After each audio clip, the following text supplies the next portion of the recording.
안녕하세요. 저는 30대 중반의 돌싱녀입니다. 결혼을 일찍 해서 이제 10살 된 딸아이를 혼자 키우고 있어요. 이렇게 얘기하면 주변 사람들이 저를 안쓰럽게 보기도 하죠. 하지만 저는 지금 정서적으로도 경제적으로도 너무 만족스러운 삶을 살고 있어서 주변에서 저를 어떻게 보든 아랑곳하지 않게 되었어요. 물론 처음에는 불쑥불쑥 화도 나고 내 신세가 너무 처량하다는 생각도 들어서 우울감에 빠질 때도 많았답니다. 이혼하기까지의 일들을 생각하면 너무 충격적인 일들의 연속이었거든요. 그런데 모든 상황이 정리되고 보니 비로소 내 삶을 찾은 듯해 도리어 이혼하길 잘했다는 생각이 들더라고요. 도대체 무슨 일들이 있었길래 이혼하길 잘했다는 생각까지 드는 건지 궁금하시죠? 이제부터 제 얘기를 풀어보겠습니다. 전 남편을 처음 만난 얘기부터 하자면 대학교 시절 신입생 때로 거슬러 가야 할 것 같아요. 고등학교 3년 내내 학교, 학원, 집만 뺑뺑이 돌면서 공부에만 찌들어 살다가 자유분방한 대학생이 되어 모든 게 새롭고 기대에 부풀던 때였습니다. 고등학교 때와는 비교도 안 되는 자유로움에 취해 매일매일이 날아갈 것처럼 좋았는데 그중 가장 기대가 되었던 것은 단연 동아리였답니다. 동아리 활동은 대학 생활의 꽃이라고 하잖아요. 정말 많은 설렘과 기대를 가지고 있어서 여기저기 동아리 홍보하는 곳을 기웃거렸는데 그중 등산 동아리인 산악회가 눈에 들어오더라고요. 저는 본래 에너지가 넘치고 움직임이 많은 활동들을 좋아하는 편이어서 이왕이면 정적인 분위기보다 동적인 분위기의 동아리를 선택하고 싶었거든요. 그런데 산악회라니 어렸을 때 잠깐 경험해봤던 클라이밍 생각도 나서 망설임 없이 바로 가입했답니다. 산악회에 가입하고 보니 여자 학우들의 비중이 현저히 낮은 데다 여자 신입생 등록은 저뿐인 게 아니겠어요? 저야 뭐 성격 자체도 활동적인 데다 중성적인 이미지도 강해서 남자 선배들이 전혀 어려워하지 않았고 선배들도 여자 신입생이 한 명이라 이런저런 것들을 많이 챙겨주고 도와주시더라고요. 그렇게 시작된 동아리 활동은 정말 대학 생활의 꽃이 맞더라고요. 산악회는 모임도 활동도 많은 동아리였어요. 시기별로 등산 일정이 정해졌고 준비를 핑계 삼아 매일같이 동아리방에 모여서 놀다가 술자리로 이어지는 날이 다반사였답니다. 그렇게 매일같이 마주치다 보니 선배들과 격이 없이 편하게 웃고 얘기할 수 있는 정도로 가까워졌어요. 그중에 집이 같은 방향이라는 이유로 술자리가 파하면 매일같이 저를 바래다주는 선배가 있었는데요. 이름은 정민우였고 군대 다녀오고 2학년으로 복학한 선배였어요. 처음에는 방향이 같다는 이유로만 바래다주나 보다 생각했는데 모임이 아닌 날도 저를 바래다준다고 기다리는 모습을 몇 번 보고 나니 나를 좋아하는 건가 생각했죠. 역시나 어느 날 집에 바래다주면서 사귀자고 고백을 하더라고요. 저도 민우 선배가 좋아지고 있을 때여서 우리는 자연스럽게 연인 사이로 발전했답니다. 그렇게 대학 생활 내내 민우 선배와 매일같이 얼굴을 보면서 연인 사이로 지냈어요. 어느 연인들처럼 중간중간 싸우면서 헤어지는 시기도 있었지만 곧 허전함을 견디지 못해 다시 만나기를 반복했었네요. 성격적인 부분들은 꽤 잘 맞았던 것 같은데 관심사는 달랐어요. 민우 선배는 성적이나 스펙보다는 남자는 인맥이라며 대외적인 만남이나 모임 등을 신경 쓰는 편이었어요. 반면에 저는 일하는 여성을 동경하며 커리어 우먼으로서의 꿈을 갖고 있었어요. 그래서 학교 생활 내내 학업 성적과 스펙 쌓기를 중요하게 생각했었답니다. 어느덧 3년이 지나고 선배가 먼저 졸업하면서 바로 취업을 했어요. 작은 회사라고 싫어하는 사람도 있었지만 일이 힘들지 않아서 잘 다니더라고요. 다음 해에는 저도 졸업하면서 바로 취업을 했는데 성적도 좋았고 그동안 쌓아온 스펙이 있어서 누구나 알만한 이름 있는 중견기업에 무난히 취직할 수 있었답니다. 회사 최종 면접 합격 문자를 받고 너무 기뻐서 선배에게 가장 먼저 연락했는데 선배는 떨떠름한 표정으로 너는 취업도 유난스럽게 한다 그러는 거예요. 그러면서 적당한 데 들어가지 그런 이름 있는 기업은 사람을 갖고 논다나 어쨌다나 하면서 말도 안 되는 얘기로 투덜거리는데 선배가 회사에서 안 좋은 일이 있었나 보다 하고 가볍게 생각했었네요. 회사 생활은 너무너무 바빴어요. 그래도 좀 적응이 되고 업무가 익숙해지면서 입사 1년 차가 되었을 때는 회사 생활에 재미가 붙더라고요. 물론 민우 선배와도 만남을 유지하고 있었습니다. 학교 다닐 때만큼은 아니지만 오랜 기간 만나면서 서로에게 너무 익숙해져 있었던 탓에 헤어질 생각도 못하고 그냥 편하게 만났던 것 같아요. 그런데 어느 날부터인가 이상하다 싶을 정도로 피곤하고 졸음이 쏟아지더니 속이 안 좋아서 식사를 거르게 되는 날이 점점 잦아졌어요. 그리고 본래 월경 주기가 일정하지 않아서 혹시나 했는데 임신 테스트기를 해보니 역시나 임신이었답니다. 이대로 아이를 낳게 되면 출산 휴관이 육아 휴관이 써야 할 테고 그러면 몇 년씩 경력이 단절될 생각을 하니 눈앞이 깜깜해지더라고요.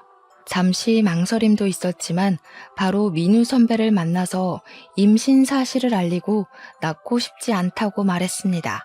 그런데 선배는 임신이라는 말을 듣자마자 당장 결혼하자고 하더라고요. 너 너무 이기적이라 생각 안 해? 같이 가진 아기를 겨우 네 커리어 때문에 낳지 않겠다는 게 이기적이지 않아? 겨우 회사라니? 내가 회사 일을 얼마나 좋아하는지 알면서 회사 적응한 지도 얼마 안 됐단 말이야. 이대로 결혼해서 아이까지 낳으면 지금까지 내가 일한 건 다 소용이 없게 되잖아. 그리고 돈은? 선배 혼자 번 돈으로 새 식구 생활비가 될 것 같아? 넌 날 뭐로 보는 거야? 내가 어떻게든 돈 많이 벌어오면 되잖아. 넌 애기 낳고 키우다가 천천히 다시 일하면 되지. 그때가 제 나이 25살이었어요. 25살에 결혼해서 잘 다니던 회사 그만두고 아이 엄마가 된다고 생각하니 정말 싫었지만 선배가 이렇게까지 얘기하니까 마음이 많이 흔들리더라고요. 오래 만난 사이라 애정이 식었을 법도 한데 이렇게 결혼하자고 하는 걸 보니 여전히 나를 많이 사랑하는가 보다는 생각이 들어서 저도 결국 결혼을 결심하게 되었습니다. 시댁과는 선배와 연애할 때부터 자주 들락날락하면서 편하게 지냈던 터라 신혼집은 시댁과 5분 거리로 시부모님이 구해주셨어요. 시모는 그저 아들 하시는 보통의 아들 엄마이셨고 시부는 선배를 좀 못마땅해 하셨어요. 선배가 회사 그만두고 사업하고 싶다는 말을 입에 달고 살았는데 정말 사업한다고 할까봐 걱정이라고 하시면서요. 그도 그럴 것이 자유롭게 환경에서 운동을 했던 사람이라 회사의 조직적인 분위기를 싫어했고 사업하고 싶다는 말을 입버릇처럼 했어요. 하지만 성격이 유야무야 다 퍼주는 성격이라 사업과는 거리가 있어 보였거든요. 남편은 집에서는 가정적인 모습이었지만 결혼 전과 다름없이 무슨 모임이다, 누가 불렀다 하면서 술에 취해 밤늦게 들어오는 일이 허다했습니다.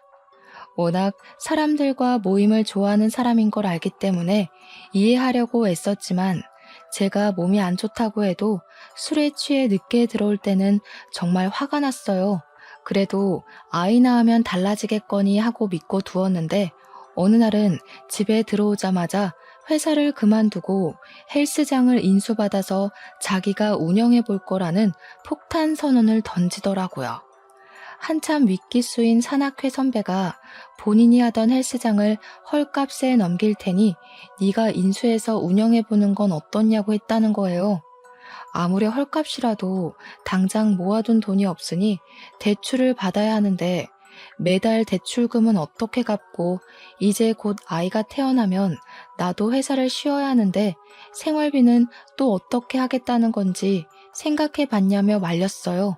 그 선배도 장사가 잘 안 되니까 헐값에 인수하려고 던지는 거지. 그 사람도 장사가 잘 되면 헐값에 던지겠냐? 당신은 이제 한 가정의 가장이야. 제발 생각 좀 하고 살아. 어쩌려고 그래? 매달 회사 월급만큼 꾸준히 벌어다 줄 수 있냐고. 뭐라는 거야. 네가 생각하는 그런 거 아니고 내 생각해서 특별히 나한테 던지는 거야. 회원수도 꽤 있고 수완도 괜찮다고 했어. 그리고 망해서 파는 게 아니라 그 선배 와이프랑 해외에서 살기로 했단다. 장사 잘 돼서 돈 모아가는 거거든. 내가 생활비는 못해도 100만 원씩은 줄게. 서방님 앞길 막지 말고 바가지 좀 작작 끌거라. 남자가 사업하는데 옆에 내가 웬 큰 소리야? 정말 어이가 없었습니다. 곧 애도 낳는데 새 식구 생활비로 100만 원이라니. 이 사람이 과연 생각이 있는 건가 의심스러울 정도였습니다. 사야 할 아기용품이 산더미고 돈 나갈 구멍도 앞으로 더 있을 텐데 남편은 지금이 아니면 자기한테 이런 기회는 다시 없을 거라고 꿈까지 들먹이더라고요. 나 원래 헬스장 사장님 되는 게 원래 꿈이었어. 너는 돈 때문에 네 남편 꿈을 꺾고 싶니? 돈은 있다가도 없고 없다가도 있는 건데 그렇게 돈 해야겠어? 이 여편네가 돈에 정신이 나갔구먼. 뭐? 돈에 정신이 나가? 당신이야말로 이제 곧 아기가 태어나는데 꿈 타령이나 하고 싶어? 나는 뭐 꿈이 없어서 이러고 있니? 나도 회사에서 인정받고 승승장구하면서 팀 리더 되는 게 꿈이었다고. 당신이 아기 낳자며 돈 걱정하지 말래서 결혼한 거잖아. 그렇게 왕창 싸우고 너무 어이가 없어서 며칠 동안 남편이랑 말을 끊고 지냈답니다. 그랬더니 기어이 자기 뜻대로 회사에 사표 내고 대출받아서 헬스장을 인수해버렸더라고요. 저는 임신 기간 내내 입덧도 심하고 아침이면 몸이 붓고 밤이면 다리가 뭉치고 수시로 허리가 아파서 점차 지쳐가고 있었습니다. 임신 6개월이 지나면서는 갈수록 출퇴근이 힘에 부치면서 가급적 출산 휴가를 빨리 써야겠다는 생각뿐이었고요. 하지만 벌 수 있을 때 한 푼이라도 벌어야겠다는 생각에 결국 아기 낳기 직전까지 회사를 다니다가 출산 휴가를 냈답니다. 하지만 아이가 태어나고부터 돈 문제가 불거지기 시작했어요. 매달 나가는 생활비는 늘었는데 남편은 애초에 약속했던 100만 원도 줄 수 없을 것 같다고 통보를 하더라고요. 헬스장 운영비에 인수할 때 받은 대출금의 이자까지 내고 나면 남는 돈이 없는 걸 어떡하냐고 그랬어요.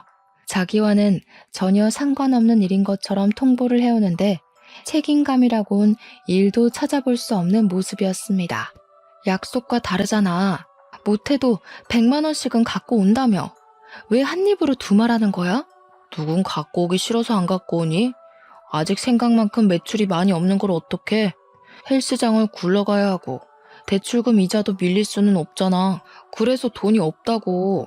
당신이 뭘 잘했다고 소리 질러? 너는 매달 100만 원 가지고 생활하는 게 가능하다고 생각했니? 그런데 그마저도 안 갖다 주면 기저귀랑 분유는 어떡하라고. 애를 굶기라는 거야?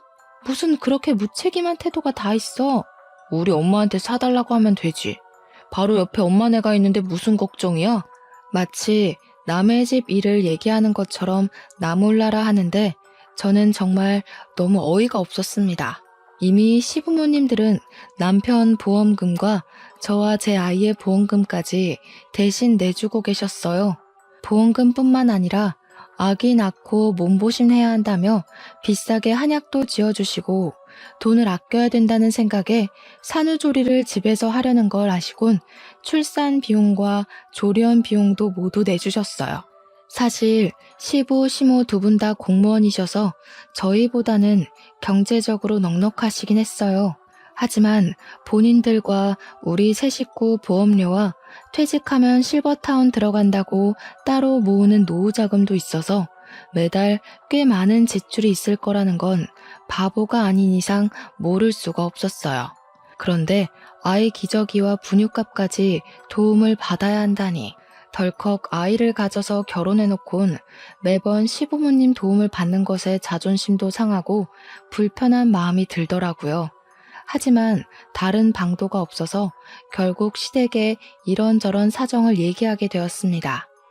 시부모님은 본인들이 아들을 잘못 키워서 착한 며느리가 고생한다고 미안해하시면서 본인들이 생활비 100만 원을 대신 주겠다고 하시더라고요. 남편은 생활비로 겨우 50만 원을 가져올까 말까인데 시부모님이 100만 원씩 주신다고 하니까 남편한테는 실망스러운 마음뿐이었습니다. 이런 남편을 믿고 애까지 낳았다니 앞날이 캄캄한 게 너무 우울하기만 했답니다. 그나마 다행이었던 것은 그동안 남편이 각종 모임을 빠지지 않고 다닌 덕에 인맥이 꽤 넓다는 거였어요. 그 인맥 덕분에 지인들 소개로 등록하러 오는 회원들도 늘어나고 지인들이 전단지를 만들어 와서 인근 아파트 단지에 돌리면서 홍보도 해주더라고요. 처음 6개월 동안은 정말 손가락만 빨다가 그렇게 지인들이 적극적으로 나서준 덕에 한 1년쯤 지나고부터는 제법 수월하게 운영이 되는 것 같았어요. 그러면서 매출은 늘어났지만 생활비에 여유가 생기지는 않았어요. 트레이너 월급과 대출금과 이자, 운영비로 나가는 돈은 줄기는커녕 더 늘어났거든요. 여전히 생활비로 가지고 오는 돈은 회사 다닐 때 벌던 월급의 반도 안 되는 금액이었어요. 가끔 150만 원씩 가지고 올 때도 있긴 했지만 아기 돌잔치까지 치르고 나니 결국 남는 돈이 없더라고요. 다행히 제 육아휴직이 끝나서 아이는 어린이집 1세 반으로 등록하고 드디어 저는 회사에 복직하게 되었습니다. 그렇게 달마다 제가 버는 월급 300만 원이 들어오면서부터 비로소 경제적으로 여유가 생기기 시작하더라고요. 시부모님께도 100만 원씩 주시던 거 그만 주셔도 된다고 말씀드릴 수 있었고 남편과 돈 문제로 다투는 것도 예전에 비해 많이 줄어들게 되었어요. 그런데 제가 회사에 복직하고 나서부터 정말 생각지도 못한 새로운 다툼거리가 생겼습니다. 애 키우는 동안은 화장도 잘 안 하고 집에서 입기 편한 옷만 입다 보니 외모에 신경 쓸 틈이 없었는데 회사에 복직하고부터는 결혼하기 전처럼 화장도 하고 복장도 갖춰 입으면서 외모를 가꾸게 되었어요. 그렇다 해도 품위 유지 정도였지 과하게 꾸미거나 했던 것은 아니었는데 남편이 슬슬 꼬투리를 잡기 시작하더라고요. 택배 보니깐 또 네 옷이더라? 무슨 옷을 자꾸 사냐? 받쳐 입을 흰 셔츠가 마땅한 게 없어서 비싼 거 산 것도 아닌데 뭘 그래. 그냥 아무 티나 입고 다니면 되지. 꼭 흰 셔츠가 있어야 돼? 왜? 회사에 누구 잘 보일 사람이라도 있나 보지? 애엄마면 애엄마답게 입고 다니라고. 바람난 여자처럼 하지 말고.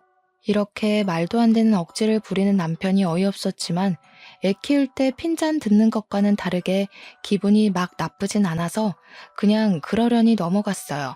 그런데 문제가 그런 다툼 몇 번으로 끝나지 않더라고요. 제가 다니는 회사는 회식이 잦은 편이었습니다. 그룹별, 팀별, 동아리별, 동기별, 직급별 등 회식 공지가 자주 올라왔어요.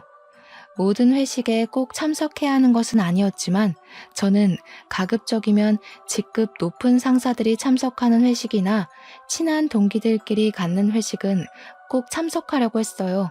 진급에 대한 희망을 갖고 있었기 때문에 직급이 높은 상사들한테 일 잘하고 적극적인 직원으로 인정받고 싶었거든요. 제가 회사를 다닌다고 했을 때부터 아이는 시부모님들이 봐주시기로 했기 때문에 그 부분도 걱정이 없었고요. 문제는 남편이었습니다.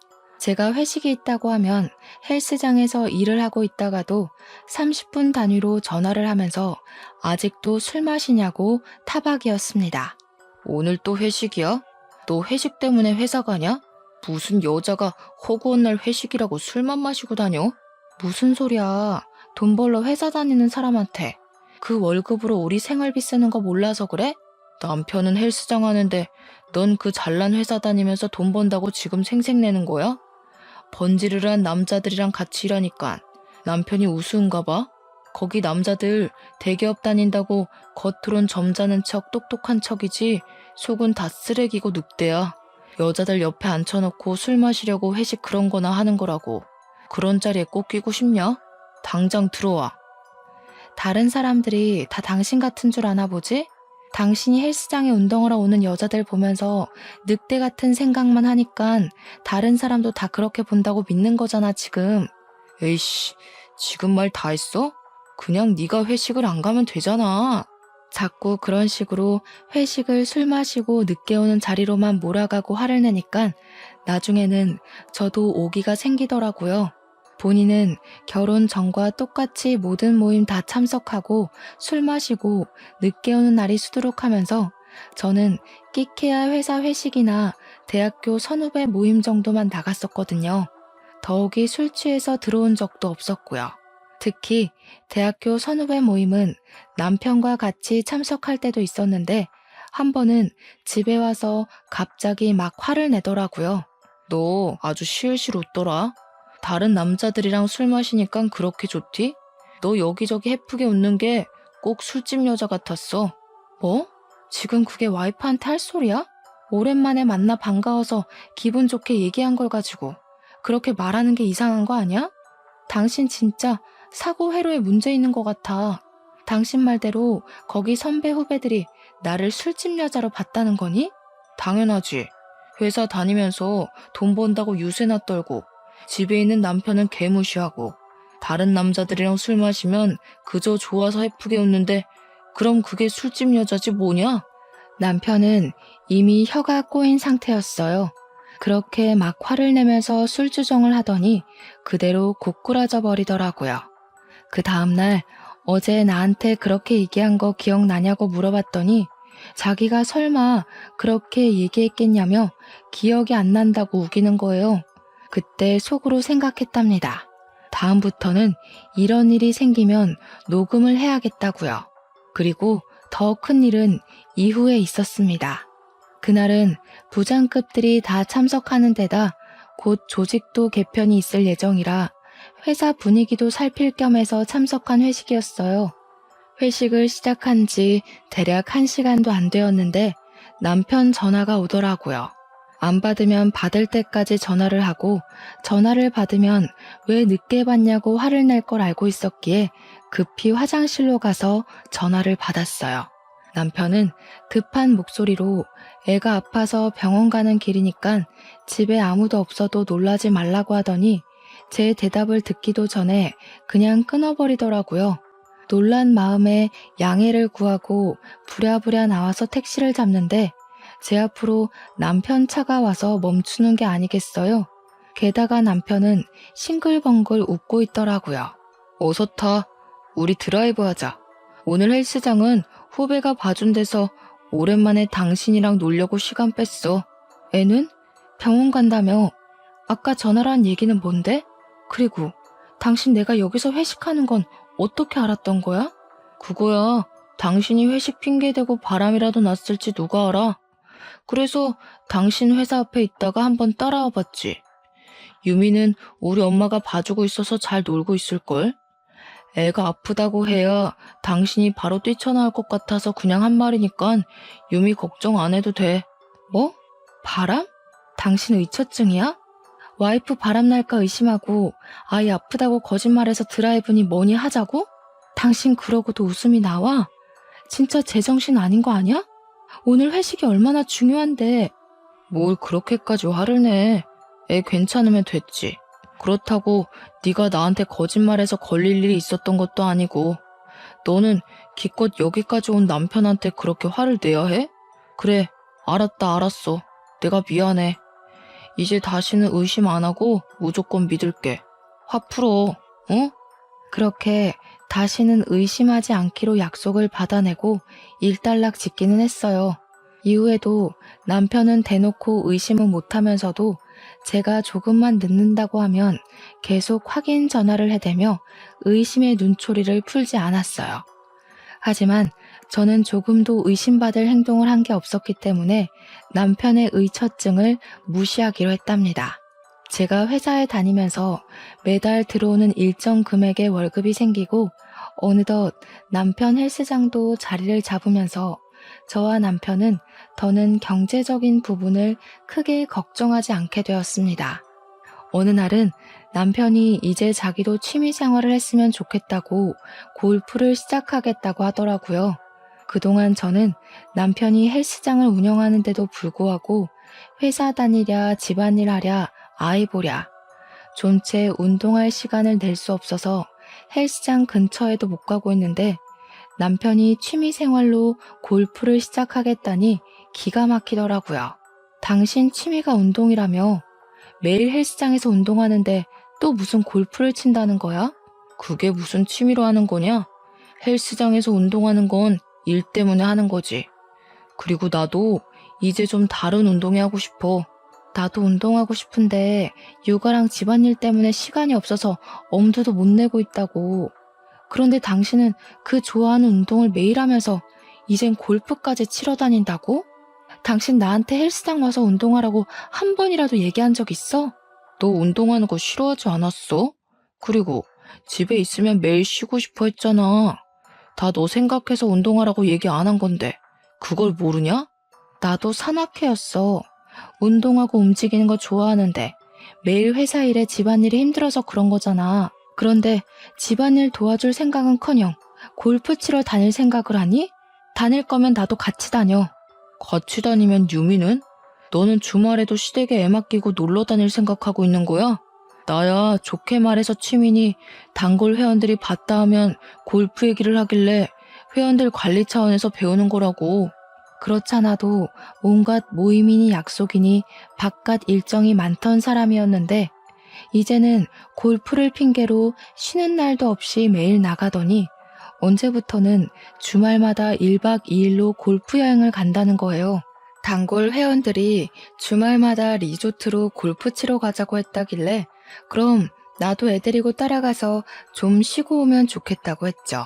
그런데 남편은 펄쩍 뛰면서 비즈니스로 가는 건데 너는 그런 자리에 애 데리고 껴야겠냐고 남편 일망치는 여자라고 하더라고요. 헬스장 운영하면서 단골 회원들과 친분을 쌓는 것도 필요한 일인 것 같아서 결국 이해하고 갔다 오라고 했습니다. 그렇게 살림과 육아는 평일 주말 가릴 것 없이 온전히 제 몫이 되어버렸어요. 더욱이 주말은 남편의 외박으로 정말 철저하게 독박 육아 신세가 되었답니다. 어느 날 회사 친한 동생이 남편 헬스장 있는 동네로 이사했다고 거기 헬스장 등록하는데 같이 가달라고 하더라고요. 남편한테는 굳이 연락 안 하고 퇴근길에 같이 헬스장을 들렸거든요. 그런데 남편이 보이지 않아서 뭐 잠깐 나갔겠거니 생각하고 커피나 마시고 올 겸 동생과 1층으로 내려갔어요. 1층에 바로 주차장이 있어서 주차된 차들 사이를 가로질러 지나가는데 남편 차가 눈에 보이더라고요. 차 안이 잘 보이는 상태는 아니었는데 여자 육감이란 게 뭔지 저도 모르게 남편 차 쪽으로 다가갔어요. 그런데 남편이 차 안에서 어떤 여자와 입을 맞추고 있는 게 아니겠어요? 얼마나 열정적으로 하고 있는지 제가 차 안을 들여다보는 줄도 모르더라고요. 너무 놀라서 다른 차 사이로 몸을 숨겼는데 마침 어린 여자애와 남편이 차에서 내리더라고요. 어린 여자애는 헬스장 직원 복장을 하고 있었는데 보아하니 카운터 알바인 것 같았어요. 우습게도 주변 시선을 의식해서인지 둘은 가볍게 눈빛을 주고받고는 각자 떨어져서 건물 안으로 사라지더라고요. 옆에 있던 친한 동생도 내가 당황하는 걸 보더니 바로 눈치채고 배고픈데 밥이나 먹자고 해서 그날은 헬스장에 다시 올라가지 않았어요. 분명 저 어린 아르바이트생과 바람이 났는데 증거도 없이 무작정 실토하라고 할 수는 없어서 요리조리 고민하고 알아보다가 소형 녹음기를 설치하기로 했습니다. 조수석 쪽에 눈치채지 못하도록 소형 녹음기를 두었다가 3일 뒤쯤 들어보았는데 역시나 그 어린 아르바이트생과 오빠 자기야 하면서 얘기하는데 누가 들어도 연인들의 대화가 들렸어요. 앳돼 보여서 어린 줄만 알았는데 대화를 들어보니 그 여자애도 남편이 있더라고요. 유부남 유부녀끼리 그것도 나이 차이가 10살은 넘게 나면서 오빠 자기야 하는 걸 들으니 피가 거꾸로 솟는다는 게 이런 거구나 싶더라고요. 남편과 상간녀는 이번 주말에는 어디 펜션 예약했는데 거기 뷰가 어땠고 음식은 어땠고 하면서 떠드는데 말을 종합해보니 그동안 단골 회원들과 골프 여행을 갔던 게 아니라 이 어린 알바년과 밀월 여행을 갔던 거였어요. 저는 그것도 모르고 집안일에 육아까지 혼자 다 하고 주말 돼서 독박 육아했던 걸 생각하니 배신감에 눈물이 쏟아지더라고요. 단판을 지을 생각으로 헬스장 근처로 가서 남편을 불러내고 바람 피우는 거 알고 있다고 얘기를 했습니다. 처음에는 펄쩍 뛰면서 나보고는 의처증이라고 뭐라 하더니 너는 의부증이냐고 오리발을 내밀더라고요. 주말마다 딴짓하니깐 좋냐? 나 당신 거짓말하는 거 다 알고 온 거야. 오리발 적당히 내밀지. 갑자기 딴짓이라니. 단골 회원들이랑 골프 치러 가는 거 허락해놓고서는 갑자기 사람을 거짓말쟁이로 모는 건 뭐냐? 안 그래도 지금 바빠 죽겠는데 시답지 않은 얘기하려고 불러내기나 하고. 나 헬스장 들어가 봐야 돼. 내 말 아직 안 끝났어. 들어가긴 어딜 들어가? 왜? 그 알바년이 지금 이 순간에도 보고 싶든? 아이고 참 유별난 사랑이다. 너 바람난 거 다 알고 있다고 말하러 온 거야. 그렇게 어린애랑 바람나서 주말마다 외박이나 하고. 정말 나한테 너무한 거 아니야? 야, 너 의부증이냐? 내가 걔랑 무슨 바람을 피운다고 그래. 헬스장 말아먹을 일 있어? 내가 직원이랑 바람나게. 너나 말 조심해. 실토할 기미 없이 자꾸 오리발을 내밀길래 녹음기를 틀어서 그간 둘이 했던 대화를 들려줬어요. 오빠, 저번 주말에 갔던 곳 침대가 너무 편했는데 이번에도 그런 곳으로 잘 고른 거 맞죠? 나 침대 불편하면 못 자니까 펜션 리뷰랑 이런 것도 잘 체크해야 돼. 알죠? 역시 오빠밖에 없어. 너 침대 불편하면 못 자는 거 알고 내가 항상 스위트룸 뺨치는 곳으로 예약하잖아. 이번에도 마음에 들 거야. 너랑 마실 와인도 완전 고급진 걸로 준비했으니까 기대하라고. 가만 듣고 있던 남편 얼굴이 사색이 되더니 갑자기 녹음기를 집어서 냅다 던지더라고요. 그러면서 도리어 적반하장식으로 저한테 막 화를 내는 거예요. 너 이게 뭐야? 남편 뒤낚이려고 이런 거 몰래 넣어둔 거지? 이 정신 나간 년. 야, 네가 지금 구린 게 있으니까 오히려 날 의심했나 봐. 이제 보니 너 아주 무서운 여자였구나. 둘이 같이 있는 걸 이미 봤는데 증거도 없이 실토하라고 할 수는 없잖아. 당신이야말로 자기가 이러고 다녀서 그동안 나 의심했던 건가 봐? 뭐라고? 그게 그거랑 같아? 남자가 여자 의심할 수도 있고 어쩌다 한번 바람필 수도 있고 그런 거지. 어쩌다 한 번인지 지금까지 여자 갈아치워가면서 바람 피웠는지 내가 어떻게 아니? 어디서 적반하장이야? 여보, 나 걔랑 바람 피우는 그런 관계 아니야.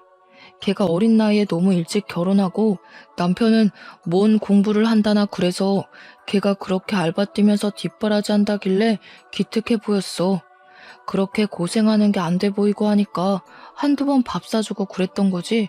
진짜로 걔랑 그렇게 그런 사이 아니야. 나 걔가 오빠 오빠 하면서 엉겨붙잖아. 자기 나 못 믿어? 그 말을 나보고 믿으라고? 그래서 그게 그렇게 좋았냐? 당신 헬스장 잘 되는 일이라면 내가 다 이해하고 참고 넘어갔는데 당신은 고마운 줄도 모르고 그따위 짓이나 하고 다닌 거야? 은혜도 모르는 등신 같은 놈. 이렇게까지 배은망덕할 줄 몰랐다. 뭐? 왜 내가 너한테 고마워해야 되는데? 그렇게 이해를 잘했으면 이 일도 헬스장 잘 되는 일이라 이해하고 넘어가주면 되겠네. 돈 번다고 생색내기만 했으면서 뭘 이해하고 뭘 참았다는 건지. 그렇게 억울하면 너도 다른 사람 만나서 즐기든가. 너도 나 몰래 딴짓하고 다녔을 거 아냐? 나는 네가 회사 간다고 하면서 치장할 때부터 알아봤어. 지금 나보고 맞바람이라도 피라는 거야? 난 그동안 회사 다니고 매달 또박또박 월급 받고 유미 잘 키울 생각만 하고 살았다고.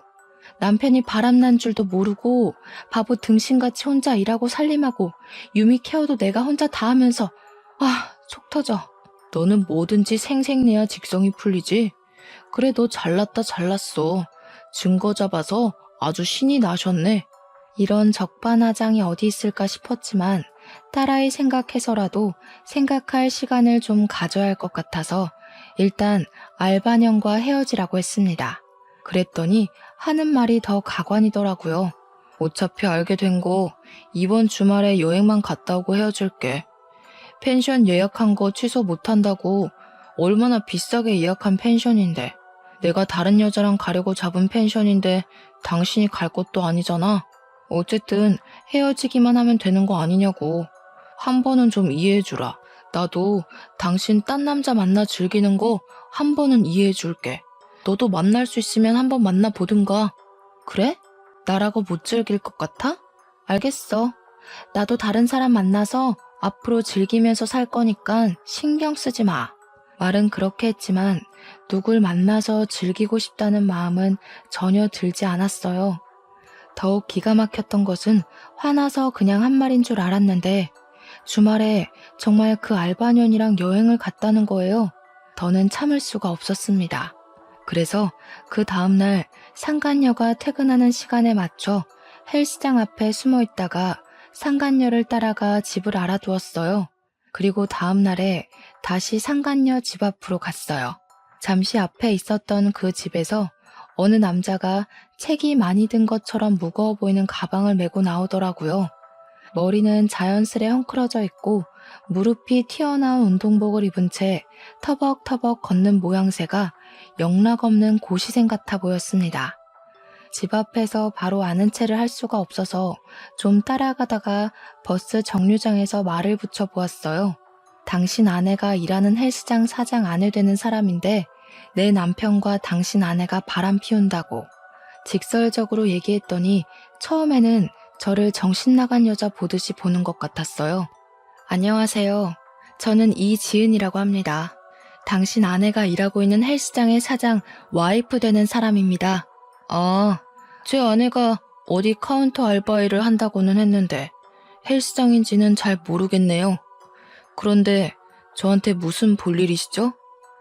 단도직입적으로 말씀드릴게요. 제 남편과 당신 아내가 바람이 났어요. 녹음 파일부터 들어보시는 건 어떠세요? 상간녀의 남편은 당황하는 기색을 보이더니 카페로 자리를 옮겨 이야기하자고 했습니다. 그리고 자리에 앉자마자 녹음본을 들려줬어요. 상간녀의 남편의 얼굴빛이 점점 안 좋아지더라고요.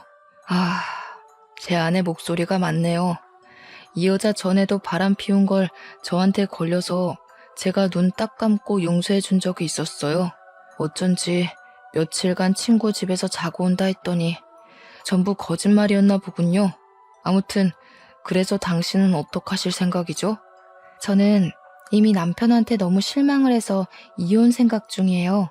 그런데 생각하면 할수록 너무 억울하고 화가 나서요. 그런데 당신도 당신 아내한테 실망이 이만저만이 아니실 것 같은데 굉장히 평안해 보이세요. 사실 이런 일이 또 일어날까 싶어서 예전부터 생각해 두었던 계획이 있었습니다. 맞바람을 피는 거죠. 제 아내도 저와 똑같은 기분을 느끼게 하고 싶었거든요. 우리 둘이 만나는 모습을 보이면 둘이 불같이 화내지 않을까요? 너무 좋은 생각이에요. 저도 제 남편에게 똑같은 기분을 느껴보라고 하고 싶었거든요. 혹시라도 나중에 이혼할 때 역으로 당할 수도 있겠다는 생각에 상간녀 남편과 차분히 계획을 세우고 CCTV로 증명이 되는 호텔을 찾아 미리 예약하고 그날 밤에 다시 만났습니다. 그리고 침대에서 둘이 다정이 있는 듯한 사진을 찍어서 각자 배우자한테 보냈더니 사진을 보내고 몇 분 안 돼서 남편한테 전화가 오더라고요. 너 이게 뭐야? 정신 나갔어? 야, 너 지금 어떤 새끼랑 있는 거야? 네가 아주 술집 여자처럼 되고 싶어서 발악을 하는구나. 네가 나도 다른 사람 만나서 즐기고 살라며. 당신이 바람 피우는 건 괜찮고 내가 그러면 술집 여자냐? 여자랑 남자가 같아? 같냐고. 그것도 애 엄마가 남편 보란 듯이 다른 남자랑 그렇게 뒹굴 생각을 해? 남편이 불그락 푸르락 화를 내는 걸 보니 그렇게 통쾌할 수가 없더라고요. 상간녀 남편도 옆에서 상간녀와 통화를 하는데 굉장히 매몰차고 냉소적으로 나도 바람 피울 수 있지만 당신 존중하고 사랑해서 안았던 건데 지금 기분이 어떠냐고 묻더라고요. 그렇게 서로의 배우자와 통화를 마치고 각자 헤어져서는 저는 다른 호텔로 가서 하룻밤을 보내고 다음날 아침에 집으로 들어갔어요. 그런데 남편이 저를 보자마자 더러운 여자라고 소리치면서 냅다 뺨을 갈기더라고요. 그래서 저도 보란듯이 남편 뺨을 한 대 갈겼는데 그때부터 남편은 미치광이가 되어서 저를 사정없이 패기 시작하는 거예요. 평소 운동이 취미인 근육질 남자가 인정사정 없이 주먹질을 날리는데 도저히 피할 도리 없이 속수무책으로 맞기만 했어요. 그러다 남편이 숨이 찼는지 잠깐 헐떡거리면서 멈추길래 없는 정신을 부여잡고 정신 나간 여자처럼 도망쳐 나왔습니다. 근처에 갈 곳이라곤 시댁뿐이라 시댁으로 도망쳤는데 시부 시모가 제 모습을 보시더니 아연실색하셨어요. 저는 남편이 개 패듯이 때렸다고 겨우 말하고는 그대로 정신을 잃었답니다. 결국 구급차를 부르고 난리가 아니었다고 했어요. 정신을 차려보니 치료가 끝난 상태로 병원 침대에 누워있더라고요. 그 상황이 너무 기가 막혀서 눈물조차도 나오지 않았습니다. 그 일을 계기로 시부모님이 모든 사실을 알게 되셨어요. 제가 폭행당한 모습을 보신 시부모님은 차마 이혼을 말리지도 못하고 그저 우리가 아들을 잘못 키워서 미안하다고만 하셨어요. 회사에는 2주가량의 병가를 냈고 친정 부모님께는 폭행 사실을 빼놓고 남편이 바람피워서 이혼하게 됐다 전화로 말씀드렸는데 친정엄마가 집으로 오겠다는 거예요. 아직 여기저기 멍투성이에 상처도 다 아물지 않았는데 이런 모습을 보고 기겁하실 엄마를 생각하니 그제야 눈물이 나오더라고요. 오신다는 걸 굳고 말리고 바로 일사천리로 이혼 절차를 진행했습니다. 모든 유책 사유가 남편한테 있었기 때문에 위자료의 양육권과 양육비까지 넉넉하게 받아서 이혼 서류에 도장을 찍을 수 있었어요. 그렇게 이혼 절차가 마무리되었지만 그날 폭력당한 기억이 쉽게 잊히지는 않았습니다. 억울하고 분한 마음에 불면증도 생기고 모든 생활이 엉망이 되면서 이대로는 안 되겠다 싶은 생각이 들더라고요. 그래서 두어 달 뒤 사람들이 가장 많이 운동하는 피크타임의 헬스장을 찾아갔습니다. 전 남편이 운동하는 사람들을 봐주다가 저를 보고는 눈이 휘둥그레져서 다가오려고 하더라고요. 저는 곧장 머리를 감싸쥐고 주저앉은 채 벌벌 떨면서 큰 소리로 울기 시작했습니다. 때리지 마세요. 때리지 마세요. 제발 때리지 마세요. 당신이 바람 피워서 그래서 그런 거였다고요. 야, 너 지금 여기서 뭐 하는 거야? 다 끝난 일 가지고 여기서 왜 이러는 건데? 여기 헬스장이라고, 내가 일하는 헬스장. 때리지 마세요. 때리지 마세요. 밤마다 당신이 꿈에 나와서 그날처럼 나를 때리고 짓밟고 있어요. 매일 밤마다 그날의 악몽을 꾼다고요. 제발 때리지 마세요. 제가 이렇게 빌게요. 제발요. 전 남편은 어쩔 줄 몰라 하며 말리기 위해 서둘러 다가오는데 옆에서 운동하다가 이 상황을 그대로 보고 있던 건장한 남자 두어 명이 남편 앞을 막아서더라고요. 그리고 위협적인 자세를 취하며 저를 때리지 못하게 막아주었습니다. 아니, 오해예요, 오해. 지금 저 여자가 쇼하는 거라고요. 나 물 먹이려고 쇼하는 거잖아요, 지금. 제발 때리지만 마세요. 제가 하란 대로 다 할게요. 당신이 때리고 나면 숨쉬기가 힘들어요. 이렇게 부탁해요. 다른 운동하던 사람들도 웬 여자가 갑자기 때리지 말라면서 큰 소리로 울고 불고 애원하니까 무슨 일인가 싶어 관심을 보이다가 상황 파악이 되면서부터는 전 남편을 향해 욕을 하더라고요. 그렇게 헬스장 회원들에게 전 남편은 아내에게 폭력을 행사한 파렴치한이 되어버렸어요. 거기다 전에 헬스장 운영했던 선배가 학교 동문회에도 전 남편 얘기를 한 모양이더라고요. 아는 선배와 후배들한테서 괜찮냐고 묻는 안부 연락이 몇 차례 와서 알게 되었네요. 헬스장은 바람 피운 폭력 남편이 사장이라는 소문이 퍼지면서 있던 회원들도 다 떨어져 나가고 결국 빚만 떠안고 문을 닫았다고 들었어요. 학교 선후배 사이에서도 남편은 상종 못할 인간으로 낙인이 찍혀서 그 많던 인맥이 다 끊어져 버렸다고 해요. 이혼 소송이 마무리되고 헬스장을 찾아가 그렇게 한바탕 울고 났더니 억울하고 분한 마음이 조금은 풀리더라고요. 그러다 문득 상간녀 남편도 이혼하고 잘 정리되었는지 궁금해져서 오랜만에 상간녀 남편을 만났어요. 제가 폭력 당한 얘기를 듣고는 본인이 그런 제안을 해서 그렇게 되신 것 같다고 죄송하다고 하더라고요. 저는 남편 본색을 알게 되어서 이렇게 이혼도 하고 이제 그런 사람과 얽힐 일 없게 되었으니 오히려 잘 된 것 같다고 얘기했습니다. 상간녀 남편은 여자가 이혼만은 하지 말아달라고 싹싹 비는 통에 아직 이혼 소송 중이라고 하더라고요. 그 사람이 돈으로 꼬셨다고. 돈 많은 사람이 꼬시는데 한 번 넘어간 걸로 내가 뭘 그렇게 잘못했냐고. 네가 돈이 많았으면 내가 넘어갔겠냐고. 그러면서 이혼만은 절대 못한다고 우기잖아요. 저를 좋아해서 그런 거면 안쓰럽기라도 하지. 정말 좋아했던 게 아니라는 건가요? 바람 피운 걸로 봐서는 좋아했다고 하기도 염치 없겠지만요.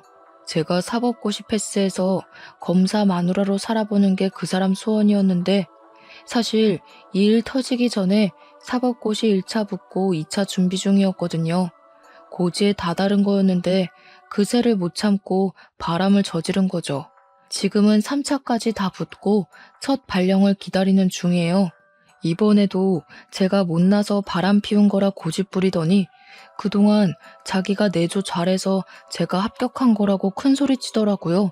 그때 정말 오만정이 다 떨어졌습니다. 어머, 그래도 정말 잘 되셨네요. 축하드려요. 앞으로 승승장구하실 일만 남으셨네요. 축하해 주셔서 감사합니다. 혹시 전 남편 소식은 들으셨나요? 전 남편분이 저희 집을 몇 번 찾아와서 집사람한테 매달렸던 모양인데 아내가 스토커로 신고했더라고요. 그날 경찰 출동하고 아유 난리가 아니었답니다. 이번 폭행 사건이 소문나서 헬스장 망하고 문 닫았다고는 들었는데 그런 일이 있었군요. 결국 이혼당하고 상간녀한테 차이고 스토커로 신고까지 당하다니 역시 다른 사람 고통 준 만큼 자기도 벌을 받네요.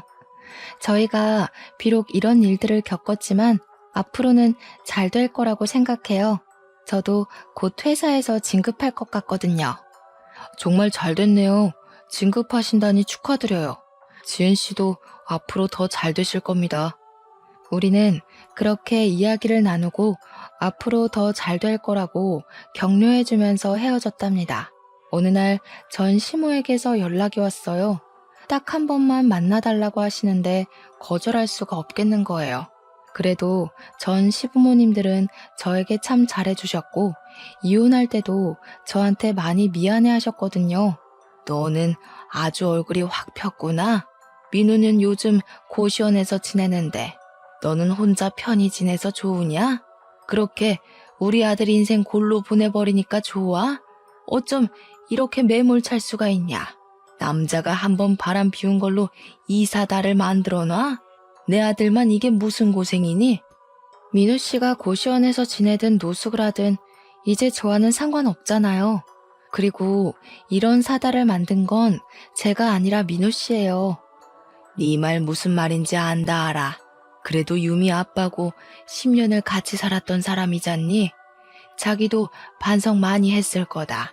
내가 단단히 일러두기도 했고 민우 걔가 내 말을 얼마나 잘 듣는데 이제 다시는 지나가는 여자도 쳐다보지 않겠다더라.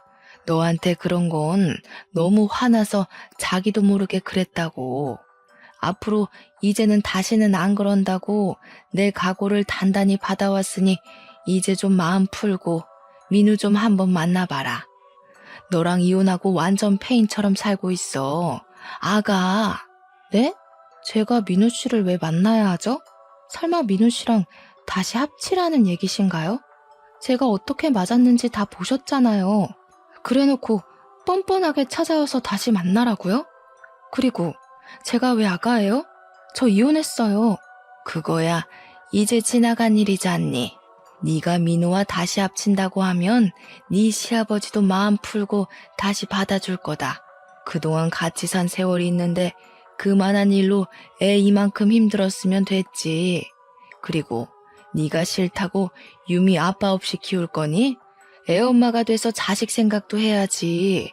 유미 생각해서라도 합치는 게 맞는다고 본다 난. 얼른 민우랑 재혼해라. 어머님, 그만한 일이라뇨? 그리고 그런 아빠는 차라리 없는 게 나아요. 다시는 저 찾아올 생각하지도 마세요. 민우 씨나 당신이나 정말 상종을 못할 인간들이었어. 그리고 이제 저한테 당신은 그냥 아줌마예요. 그렇게 자리를 박차고 나오는데 이런 사람인 줄을 모르고 10년을 정주고 살았다는 게 억울하면서도 이제 정말 끝이라는 생각에 홀가분하더라고요. 그 이후로 이 이혼하길 정말 잘했다는 생각을 늘 하면서 지낸답니다. 지금은 작은 아파트 하나 얻어서 딸아이와 둘이 오붓하게 살고 있어요. 다니는 회사가 복지 혜택이 좋은 곳인데다 능력을 인정받아 승진도 하고 연봉도 오르면서 경제적으로도 여유가 생기다 보니 혼자 아이를 키우는데도 힘든 상황들은 거의 없답니다. 딸아이도 10살이 넘어서부터는 제법 의젓하게 저를 이해하고 도와주려고 해서 마음의 안정을 찾는데도 큰 의지가 되어 주었고요.